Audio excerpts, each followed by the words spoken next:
It really is a pleasure to be here and to be among so many friends. And it is a great opportunity for me to step back into my life at the business environment interface. Although I tell you, in the Connecticut situation I'm in now, we have energy and environment. But as I like to tell the governor, I spell deep with 3 E's: energy, the environment, and the economy. Because the only way I know how to pursue environmental protection and a cheaper, cleaner, more reliable energy future is by engaging businesses, by engaging economic incentives, and really trying to work, as all of you do, at that business environment sustainability interface. So it's really a pleasure and an honor to be here with you tonight and to present the 2012 CK Prahalad Award for Global Business Sustainability Leadership for a company to a company I know very well and richly deserves the award, Unilever. Now, Unilever is a company that has been at the sustainability work since before we called it sustainability. It's a company that more than 15 years ago set up a then environmental advisory group, bringing in outside experts to push the company, to really challenge the company's own thinking and to insist on continued progress and improvement. It's a company that has always thought broadly, understood sustainability to include lots of dimensions across lots of markets. And frankly, it's a company that I think has been celebrated for its marketing leadership, for its strong brands, but underappreciated for its work on sustainability. It's a company that I think is perhaps culturally unable to boast, and therefore has not always gotten the full measure of reward that it deserves for stepping out in front, for creating new models, and for driving the sustainability business world forward. So this is a company that not only launched an environmental advisory group, but more than a decade ago recognized that the world's fisheries were in an unsustainable trajectory and created, along with partners, the Marine Stewardship Council. It's a company that looked at its own eco-footprint and concluded that it wasn't good enough to say that within our own factory walls we're doing pretty well. They were one of the first to say we are going to take a total value chain perspective. And frankly, if you sell food, your sustainability challenge is with your suppliers, your farmers. And if you sell shampoo, it is with your customers. So you do need that full value chain perspective to take seriously sustainability as a societal goal. So I salute Unilever, and I know we've got not only the CEO here tonight, but a number of executives from across the company. I salute a company that's been on these issues thoughtfully, carefully, persistently for more than 2 decades. And it is a special pleasure to celebrate as the company has launched its Sustainable Living Plan that you saw mentioned in the short video. This is really, in my mind, one of the most ambitious, far-sighted, and real perspectives on what it will take to achieve a sustainable future. So I would like to call forward CEO Paul Polman, who has been not only a great leader of this company, but a great leader of this society when it comes to sustainability. Paul, please come forward to accept the award.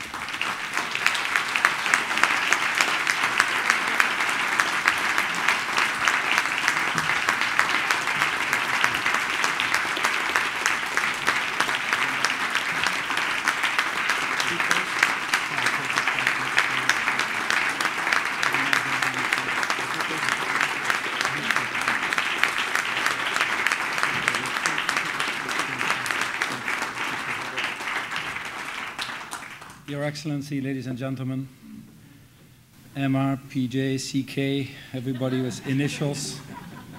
Obviously, it's an honor to be here and to have Kayatra here, and your daughter Deepa makes it actually even more special, and we're obviously touched to be here because CK was a special man to us, and I'll tell you later, but the first thing I wanted to say is obviously it's my honor to take this award for all the people that work day and night that Dan talked about in the company to make this vision come alive. And frankly, it is needed to improve the lives of the world's consumers, and it would not have been possible without CK, because next to a business thinker or an academic, he just was a friend. He was a friend of Unilever's, a trusted advisor, and in some senses, the voice of consciousness for us as we were developing our business model at Unilever.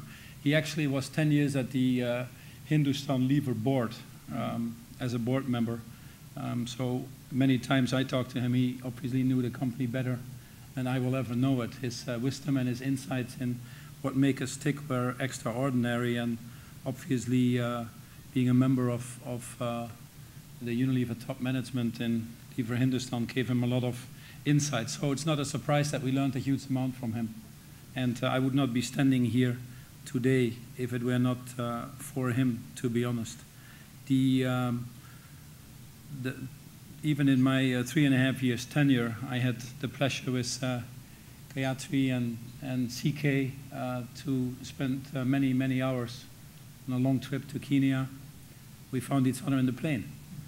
And then we just ended up talking. And then you joined us for part of our visit there to our offices there, our tea plantation. We were working on the sustainable tea at that time.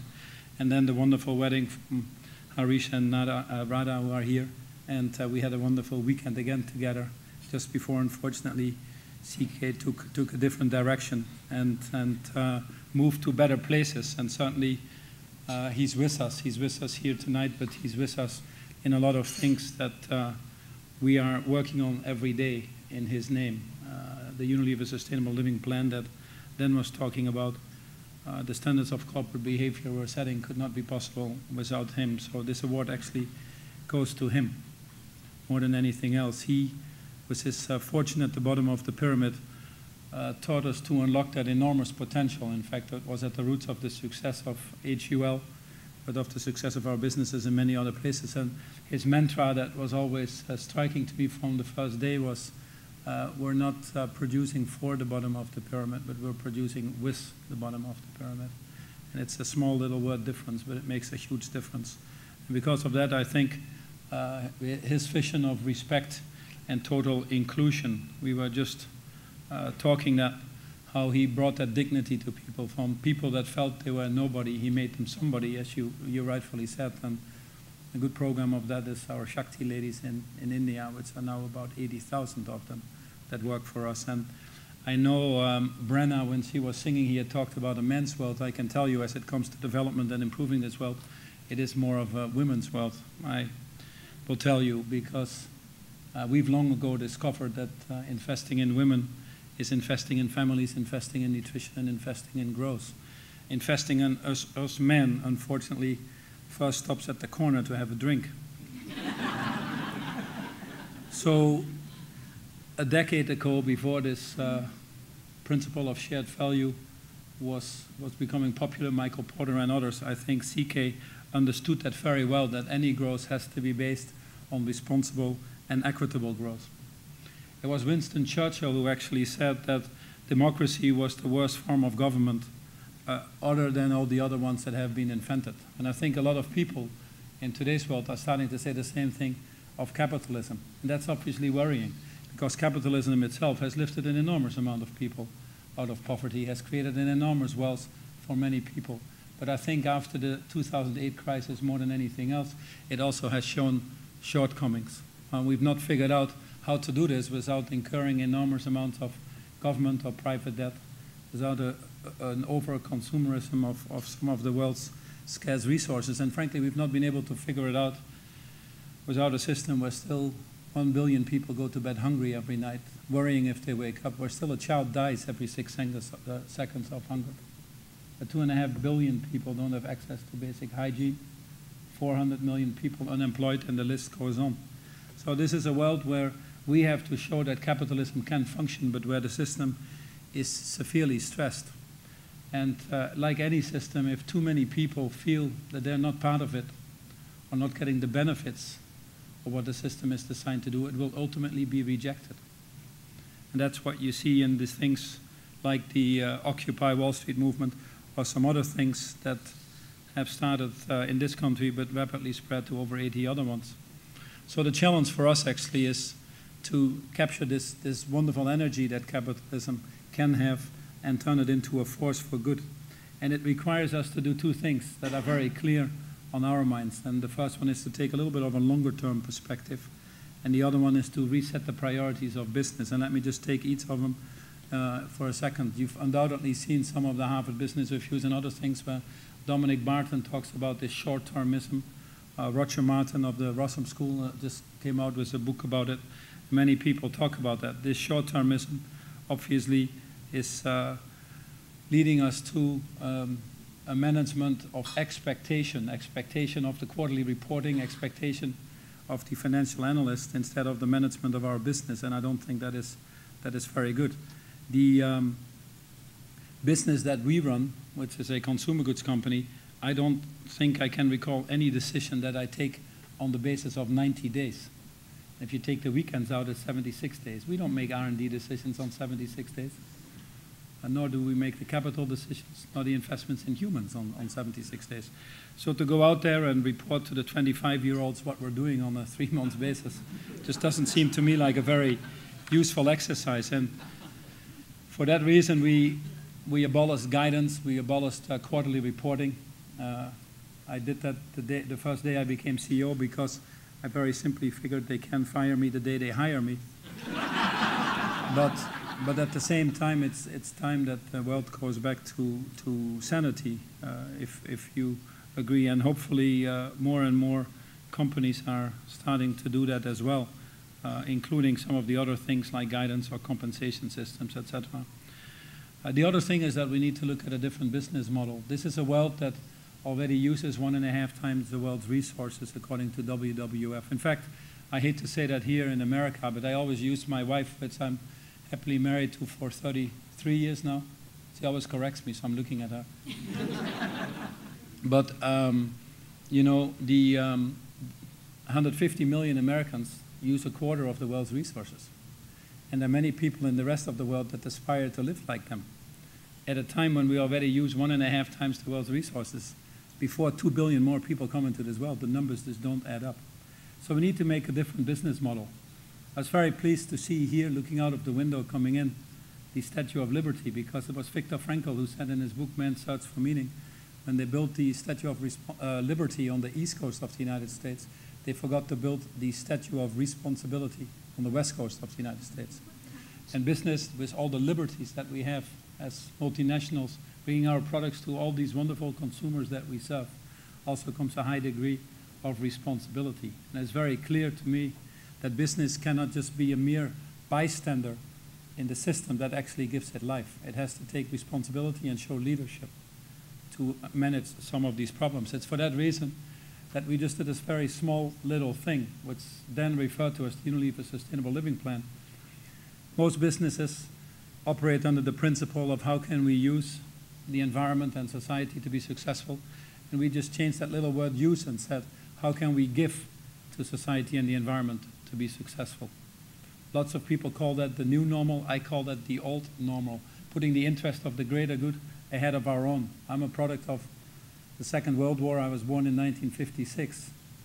But the only purpose, we had 6 children at home, the only purpose of my parents was to be sure that we would go to university, that their communities would function.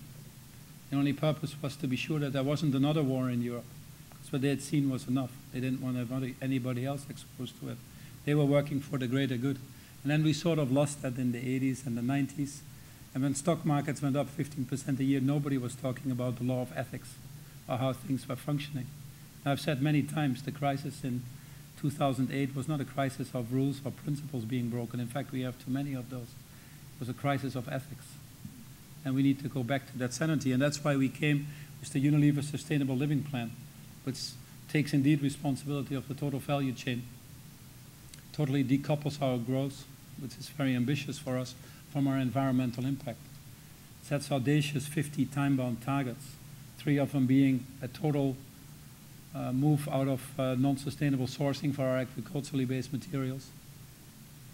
Another one being reaching 1 billion people with hygiene and well-being. And the third one being a total decoupling of our business model. Now, the interesting thing is when we launched it, it was a little bit audacious. It did feel a little bit uncomfortable. And we certainly didn't have any of the answers to do it by our own. And that's why we're inviting everybody else in. A wonderful example of that is actually Mara is sitting at the table here, O'Neill, from the US 8. And I'm very pleased to see when we were in Rio last week the enormous effort that, for example, goes into getting out of illegal deforestation. That's 17% of global warming. Lots of people talk about technologies that are needed or new inventions. A lot of things we can do today if we wanted to, just by living a little bit more responsibly. But to get a coalition going of different companies like we did with the Global Consumer Goods Forum, with the governments, the responsible governments here, with others in the NGO world, can really move us forward. On sustainability of the agricultural materials, we moved in 1 year from 10%, and as Dan said, we didn't have really a history to be ashamed of, to 24% last year on our way. And sustainable palm oil, for example, we will be 100% sustainably certificate this year, and sustainably traced to the sourcing by 2015, so that's not far off either. In terms of reaching hygiene or improving well-being of the billion consumers, just last year alone we reached about 135 million consumers with clean drinking water with a brand called Pureit, or the hand washing brand Lifebuoy that we have. So we're starting to make progress. I compare it a little bit with one of your president's rallying cries of putting a man on the moon. It does stretch the mind, and you did achieve that target. And I think there's no reason why we cannot. And you've heard tonight from the meetings we were at the Los Cabos with the G20, having food security squarely on the program now and making major progress on that. Seeing the same in Rio, there was really a two-speed Rio, one run by the governments that were present for the ones that were there, trying to get to the lowest common denominator, and one from the rest that said enough is enough. We need to move faster, and increasingly that coalition, including what you obviously here do with the Corporate Eco Forum and many others, including responsible businesses, many of them present in this audience, are moving forward. Are moving forward with some incredibly bold activities. 155 billion being pledged for greener cities and public transport. Sustainable energy for all is gaining momentum. The food security, I talked about it. The empowerment of women, the Water Action Coalition. The Natural Capital Declaration that gets hopefully more and more towards integrated reporting. And the list goes on and on and on. The theme of the conference was the future we want. And hopefully that's a future that is sustainable and equitable for all of us. And that's obviously what we started working very hard. I certainly applaud your efforts on the Corporate Eco Forum, what you both do, PJ and MR. You're really heroes in putting this group of people together. I know you were talking today about all the coalitions. And at the end of the day, it is about these coalitions. We cannot solve the problems we have if we keep doing the same thing. It was, after all, Einstein who said the definition of insanity is doing the same thing over and over and expecting different results. But we also know that time is running out. Some people say it's 5 to 12. I think it's a little bit later than that. One of your great statesmen in this country was Benjamin Franklin, and Benjamin Franklin said, "We can delay, but time will not, and lost time will never be found again." And I think that should rally us enough. If CK would be here, he'd be the biggest one to get us going. He'd be the biggest supporter of all the things we would be doing. He'd be also the one that reminded us that any of the growth that we need to create has to be equitable and has to be sustainable. With some humility, we certainly received this award in the name of CK. Thank you very much.